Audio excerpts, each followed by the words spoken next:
Hello বন্ধুরা, কেমন আছো সবাই? আমার ছোট্ট একটা ব্লগে তোমাদের সবাইকে জানাই স্বাগত। আজকে কি বলতো, আজকে হচ্ছে 25শে ডিসেম্বর। তো তোমাদের সবাইকে জানাই মেরি ক্রিসমাস। আজকের দিনটা তোমরা ভালোভাবে সুস্থভাবে কাটাও। তো আমি সকালবেলা দেখো চান টান করে একদম রেডি হয়ে গিয়েছি। খুব সকাল নয়, মানে এখন বাজে 10:30 নাগাদ। আর এই যে গবুকে একটু চান করে দিয়েছি, ওকে একটু ম্যাগিও বানিয়ে দিয়েছি। আর আমি ঠাকুর ঘরটা একটু পরিষ্কার করব। কি বলতো, এখানে যে যে ধূপের যে গুঁড়োগুলো পড়ে, গবু কি করে প্রত্যেকদিন ঠাকুরকে যে খেতে দিই জলটা, সেইটা দিয়ে গুঁড়োগুলোকে এরকম না না তার মতন এরকম করে দেয়। তো জানি আজকে একটু ঠাকুর ঘরটা একটু পরিষ্কার করে দিই, পরিষ্কার করে তারপর ঠাকুরটাকে একটু জল দেব। তো দেখো বন্ধুরা, আমি এইভাবে ঠাকুর ঘরটাকে একটু যে কাদাগুলো ছিল, সেইগুলো কাদা বলতে যে ধূপের যে ছাইটা আছে ওটা একটু ধুয়ে নিচ্ছি। গপু সারাদিন তো ওটাকে নিয়েই খেলা করে। আর এদিকে একটু প্রদীপটা জ্বালিয়ে দিচ্ছি, ধূপটা জ্বালিয়ে দিচ্ছি। আর এদিকে যেহেতু চান টান হয়ে গেছিলো, মাথাটা একটু ধুয়েছিলাম, একটু কন্ডিশনারটা মেখে ফেলছি। চুলটা দেখতেই পাচ্ছ আমার একটু চুলটা বড়, তো শ্যাম্পু আর কন্ডিশনারটা একটু বেশিই লাগে। আমার বারান্দাটা দেখো তো তোমাদের কেমন লাগে। অনেক ভিডিও তোমরা দেখতে পাবে আমি বারান্দাতে বানাই। আর গাছগুলো আমার খুব পছন্দের একটা গাছ, মানে অনেকগুলো গাছ আছে খুব পছন্দের, খুব সুন্দর দেখতেও। সেই জন্য আমার বারান্দাতে আমি বেশিরভাগ সময়টা কাটাই। মানে বারান্দাতে আসলে মনটা বেশ ভালোই হয়ে যায়। চুলটা তো অনেকটা বড়, সেই জন্য এই শীতের সময় রোদ না বেরোলে শুকাতেও অসুবিধা। আজকে যেহেতু রোদটা বেরিয়েছিল সেই জন্য চুলটা একটু ধুয়ে দিয়েছি। আর শ্যাম্পুটা মাখার পরে একটুখানি কিছুক্ষণ মানে চুলটা শুকিয়ে কন্ডিশনারটা মেখে নিই। তারপরে এই যে আজকে আমি বানিয়েছিলাম একটু মাংসের ঝোল, আর এই যে ভাত।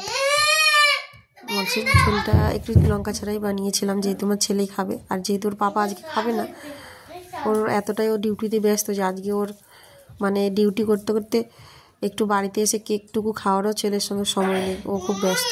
সেই জন্য আমাদের মা ছেলের জন্য খাবারটা বানিয়েছিলাম মাংস। আমি যে গপুকে একটুখানি খাবার খাইয়ে দিচ্ছি, ওকে খাবার না খাইয়ে দিলে ও একা একা একটুকু খেতেই পারে না এখন। তার সাথে সাথে আমি একটু খেয়ে নিচ্ছি। বেলাটা অনেকটাই হয়ে গিয়েছে, ভাবলাম ওই বাবা হয়তো আসবে, কিন্তু ফোন করে বললো যে আজকে এখন আসতে পারবে না খাবার খেতে। সেই সকালবেলা বেরিয়েছে, কখন আসবে বললো, আমাদের দিকে বললো যে তোমরা একটু খেয়ে নাও। তাই আমরা খেয়ে নিচ্ছি। মাঝে মাঝে ভাবলাম যে তোমরা দেখতে পাচ্ছ কি পাওনি। আর এদিকে দেখো ওর পাপা ডিউটির থেকে এসে ওর জন্য মানে ডিউটির ফাঁকে থেকে এসে ওর জন্য বাইরে গিয়ে ওর জন্য কেক এনেছে। এই দেখো কত সুন্দর কেক এনেছে, কেকগুলো খুব টেস্টি, 3 রকমের কেক এনেছে ওর জন্য। আর খুব খুশিও হয়েছে, পাপা এসছে কেক নিয়ে এসছে। আমরা যেহেতু আমাদের ওইখানে থাকলে জানো তো আজকের দিনে আমরা সবাই কেক খাই, কিন্তু এখানে ওরকম টাইপের কেক এখানে পাওয়া যায় না। যেরকমই পাওয়া যাক, ওর পাপা ঠিক ডিউটির ফাঁকে গিয়ে ছেলের জন্য আমার জন্য আর নিয়ে এসছে। আমি বললাম যে তুমি একটু খাও, গপুকে একটু খাইয়ে দাও, তুমি একটু খাও। ওই জন্য পাপাও খেয়ে নিচ্ছে, দেখতে পাচ্ছ। গপু এতটাই খুশি হয়েছে, বলছে মামাম কেটে দাও খাবো। আর ওর পাপাকে বলছে কেটে দিতে, ওই জন্য ওর পাপা কেটে দিতে যাচ্ছে। ছোটো বাচ্চা তো ওর দিকে অত কেকটা দেওয়া উচিত না, ওই জন্য ওর পাপা এই যে পিস করে কেটে দিয়েছে ছুরি দিয়ে। বলছে আমি এইটুকুটা কেক নেবো না, আরও একটু দাও। শেষে একটু একটু করে খাচ্ছে, আবার বলছে মামা আমার এটা শেষ হয়ে গেলে আবার দেবে তো? আমি বলছি হ্যাঁ আমি আবার দেবো। এইভাবে খাচ্ছে খেতে খেতে আমাকে বলছে মামাম কেকটা খুবই কিন্তু টেস্টি। আমার দিকে তাকাচ্ছে আর বলছে মামাম। আবার ওর পাপা দেখো কেকটা নিয়ে আসার সময় এখানে একটু ফ্রেঞ্চ ফ্রাই নিয়ে এসেছিলো আর একটু ব্রেড পকোড়াও নিয়ে এসেছিলো আমার জন্য। ঝাল নয় যদিও, যেটা আমার ছেলে গপুও খেতে পারবে। তো গপুও মাঝে মাঝে ওটা একটু খাচ্ছিল, আমি বেশিটা খেতে দিইনি, কেন রাস্তার ধারে স্ট্রিট ফুড তো, সেই জন্য বেশি ওকে খেতে দিইনি। যতটুকুই খাচ্ছে একটু একটু খালি, মানা করছি না, একটুই খেয়েছে। যাই হোক, এইভাবে আমি আজকে দিনটা কাটিয়েছি। ফৌজিবাবু যাই হোক সারাদিনের মধ্যে একটু সময় হয়েছে ফৌজিবাবুর, ওকে প্লেটে আমি সাজিয়ে দিয়েছিলাম, এত নাচ করে করে খাচ্ছিল বলার বাইরে। ওর পাপাকে সারাদিন দেখতে না পেয়ে ওর মনটা খুব কষ্ট হচ্ছিলো, পাপা কখন আসবে।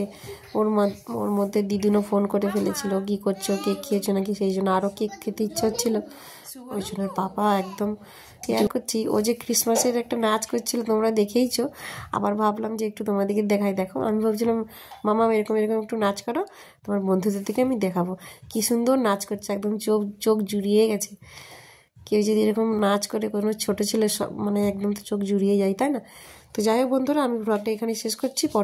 পরে দেখা হচ্ছে অন্য একটা ব্লগে। টাটা।